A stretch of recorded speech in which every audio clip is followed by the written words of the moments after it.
खबर तफसील से। नफरत अंगेज रिमार्क्स मामले पर दिल्ली पुलिस ने 30 से ज्यादा अफराद पर एफआईआर दर्ज की है। 30 से ज्यादा अफराद के खिलाफ एफआईआर दर्ज की है। इस फहरिस्त में असदुद्दीन ओवैसी का नाम भी शामिल किया गया है। असद ओवैसी ने ट्वीट करके दिल्ली पुलिस को तनकीद का निशाना बनाया। इन्होंने लिखा कि ये पहली एफआईआर है जिसमें ये नहीं बताया गया कि जुर्म क्या है। ओवैसी ने लिखा कि ऐसा लगता है कि दिल्ली पुलिस में नुपुर शर्मा और नवीन जिंदल वगैरह के खिलाफ मुकदमात की पैरवी करने की हिम्मत नहीं है, इसीलिए कार्रवाई में ताखीर की गई। दिल्ली पुलिस पैगंबर इस्लाम की तौहीन करने वालों के साथ साथ एहतजाज करने वालों के नाम एफआईआर दर्ज करके ये तासुर देने की कोशिश कर रही है ताकि दोनों तरफ से नफरत अंगेज तकरीर की गई हैं ये वाजे कर दिया जा सके। इन्होंने मोदी हुकूमत को भी तनकीद का इस मौके पर निशाना बनाया।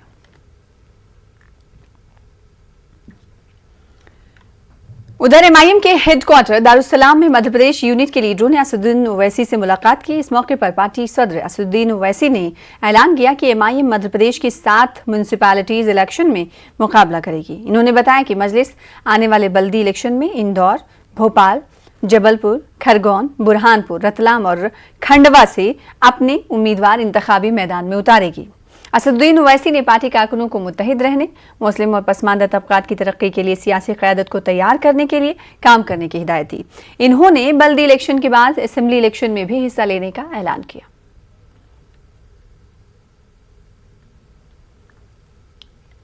आगे बढ़ेंगे। हैदराबाद इम्बार्केशन पॉइंट से आज़मीन हज की रवानगी को आसान बनाने और तमाम महकमों में तालमेल पैदा करने के लिए हज हाउस नामपल्ली में मुख्तलिफ महकमों के जिम्मेदारों के साथ इंतजामात के लिए इजलास मुनक्किद किया गया। तेलंगाना हज कैंप 18 से 30 जून तक रहेगा।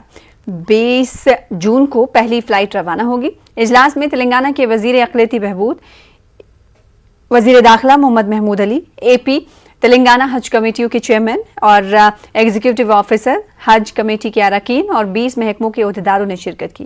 महमूद अली ने कहा कि हैदराबाद इम्बार्केशन पॉइंट से 3016 जिसमें एपी के 825 आज़मीन शामिल हैं जिनकी रवानगी होगी।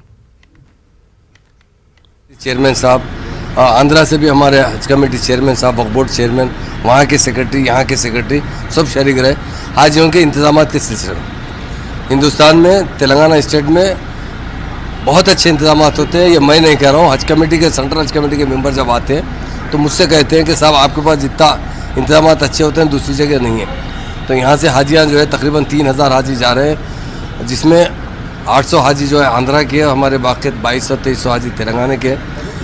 अच्छे से अच्छे इंतजाम करने के लिए तमाम डिपार्टमेंट, GMR, सऊदी एयरलाइंस, हर तमाम तकरीबन 20 महकमे के ओहदेदार आए थे। काफ़ी डिटेल मीटिंग हुई, इसके अंदर इंतजाम के सिलसिले में डिस्कशन हुआ और अच्छे से अच्छे इंतजाम करने की उन्हें हिदायत दी गई।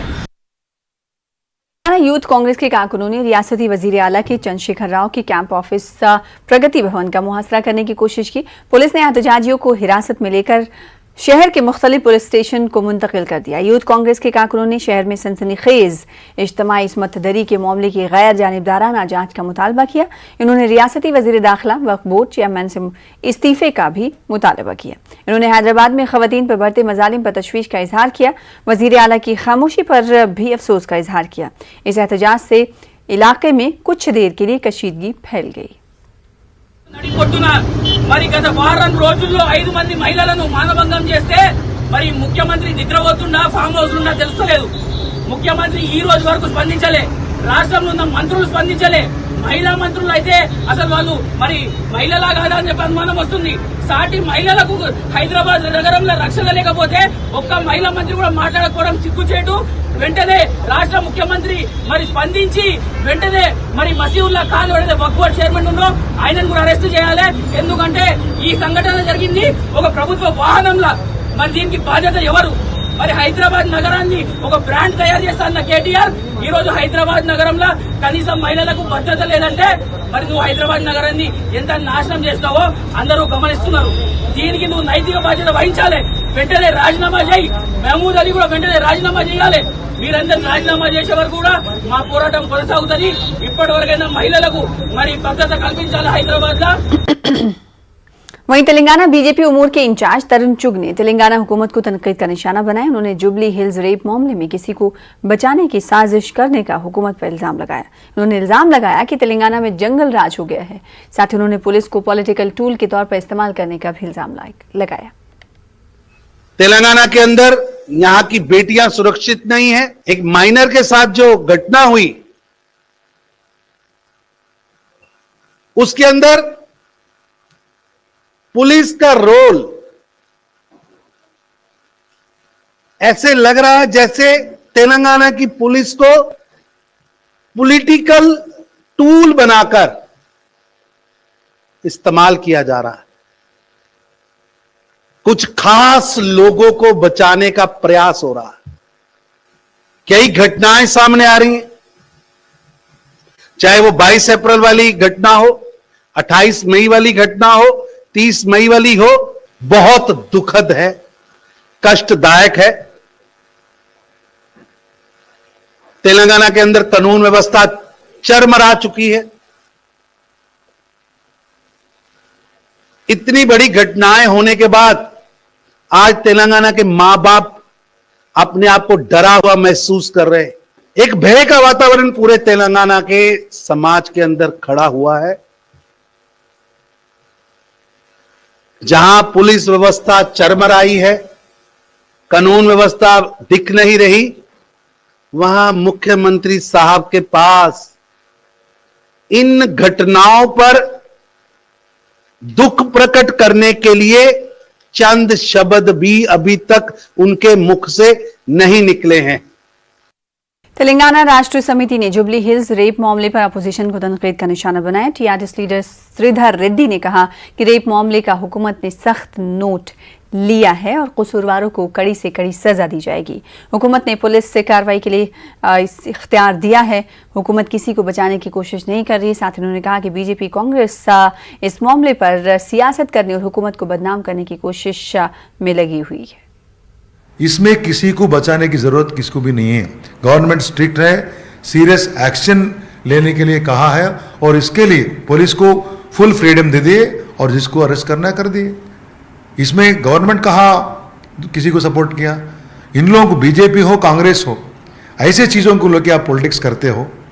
आपको जो लोग विक्टिम है उसको न्याय पहुंचाने का कोई आप लोग नहीं सोच रहे और जिम्मेदारी से इन लोग काम नहीं कर रहे। इसका मेन मकसद है, उन लोगों का मेन मोटिव है इसके ऊपर पॉलिटिकल माइलेज लेना, गवर्नमेंट को बदनाम करना, टीआरएस पार्टी को बदनाम करना। आपके राज्य में उत्तर प्रदेश में क्या काम हो रहा है अब हम लोग देख रहे नहीं। आपके जो सेंट्रल मिनिस्टर का जो बेटा जो किसानों आंदोलन कर रहे हैं वहां पर उसके ऊपर जीप चढ़ा के मार दिए, उसके ऊपर आप केस करते नहीं। जब तक सुप्रीम कोर्ट नहीं बोला तब तक आप एफआईआर भी नहीं करें। उसके ऊपर क्या एक्शन लिया है? आज वो सेंट्रल मिनिस्टर वैसी खुलेआम फिर रहा है, उसका बच्चा फिर रहा है। वहां पर विक्टिम जो मर गए, किसान मर गए, उसके पास कोई एक बीजेपी आदमी नहीं गया। और उन लोग पंजाब से हैं, ये तरुण चुग कभी वो आंदोलन के पास जाने का कभी साहस किया क्या? कभी जिम्मेदारी उठाया क्या? ऐसे लोग आके तेलंगाना में कोई थोड़े वोट्स के लिए, यहाँ लोगों को प्रसन्नत करने के लिए ऐसे बातें बोलना हम पूरी तरह से खंडन करते हैं। ऐसे छोटे छोटे लोग आके यहाँ पर बकवास बोलने से कुछ नहीं होने। हैदराबाद जुबली हिल्स में पेश आए सनसनीखेज इज्तिमाई इस्मत दरी के मामले की जांच में पुलिस ने तेजी लाई है। पुलिस ने गिरफ्तार 6 मुलजमीन में से एक बालिग मुलजिम को 3 दिन की अपनी तहवील में लिया है।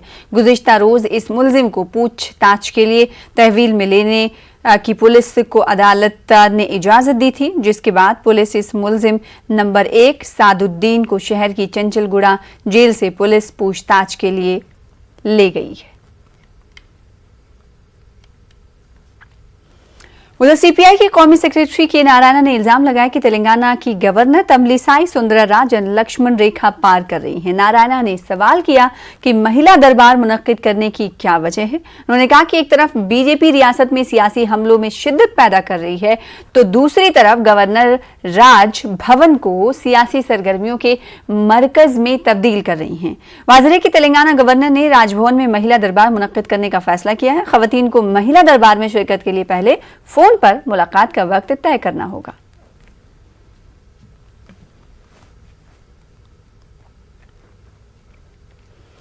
तेलंगाना में बीजेपी अपनी जमीन तलाश कर रही है। 2 और 3 जुलाई को हैदराबाद में बीजेपी नेशनल एग्जीक्यूटिव मीटिंग मुनक्किद करने जा रही है। मीटिंग HICC और नोवाटेल होटल में होने की तवक्को है। बीजेपी लीडरों HICC और नोवाटेल होटल का दौरा किया और तेलंगाना बीजेपी उमूर के इंचार्ज तरुण चुग, ज्वाइंट सेक्रेटरी शिव प्रकाश, रियासती बीजेपी सदर बंडी संजय, रामचंद्र राव, डी अरविंद ने जायजा लिया। नेशनल एग्जीक्यूटिव मीटिंग में बीजेपी सदर JP नड्डा, वजीर आजम नरेंद्र मोदी और मरकजी वजीर दाखिला अमित शाह के अलावा बीजेपी के अहम लीडर्स हैदराबाद में 2 दिन तक कयाम करेंगे। मीटिंग में तकरीबन 300 से 500 सीनियर बीजेपी लीडरों की शिरकत मुतवक्के है। तेलंगाना के वजीर IT तारक रामा राव ने Boeing company chief strategic officer, senior vice president Mark Allen और बोइंग इंडिया के सदर S गुप्ता से मुलाकात की। KTR ने कहा कि मार्क ने हैदराबाद में बोइंग का तैयारी यूनिट के कयाम करने से इत्तफाक किया था। KTR ने सोशल मीडिया के जरिए कहा कि 2015 में मार्क से उनकी मुलाकात अमेरिका में हुई थी।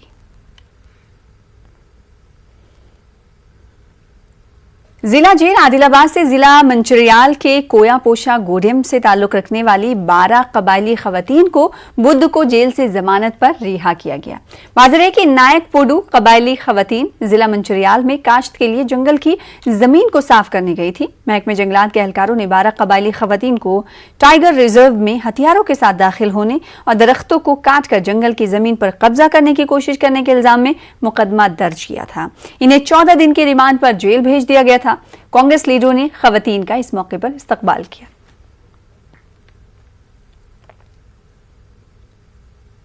हैदराबाद के पुराने शहर में सालगिरह पर घर के सामने मुजरा पार्टी की गई। रेन बाजार पुलिस ने केस दर्ज कर लिया है। खवातीन की रक्स का वीडियो सोशल मीडिया पर वायरल हुआ। वीडियो में बाज नौजवान खवातीन के साथ रक्स करते दिखाई दिए।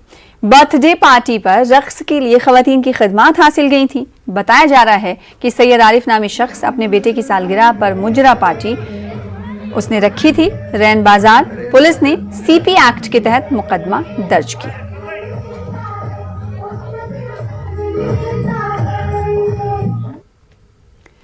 जुनूब मगरिब मानसून की तेलंगाना में आमद में ताखिर हो रही है। हिंदुस्तानी महकमे मौसमियात ने कहा है कि खलीज बंगाल में समंदरी हवाओं के कमजोर होने के सबब तेलुगु रियासत में मानसून की आमद में ताखिर हो रही है। महकमे मौसमियात ने उम्मीद जाहिर की है कि आइंदा 3 दिनों के दौरान समंदरी हवाओं में शिद्दत पैदा होगी और नई रियासत में मानसून की आमद की राह हमवार हो सकेगी। इसी दौरान रियासत के 22 अजला में दर्जे हरारत में इजाफा दर्ज किया जा रहा है। चहाचुंबा को बाज अजला में दर्जे हरारत 40 डिग्री से तजावुज कर गया।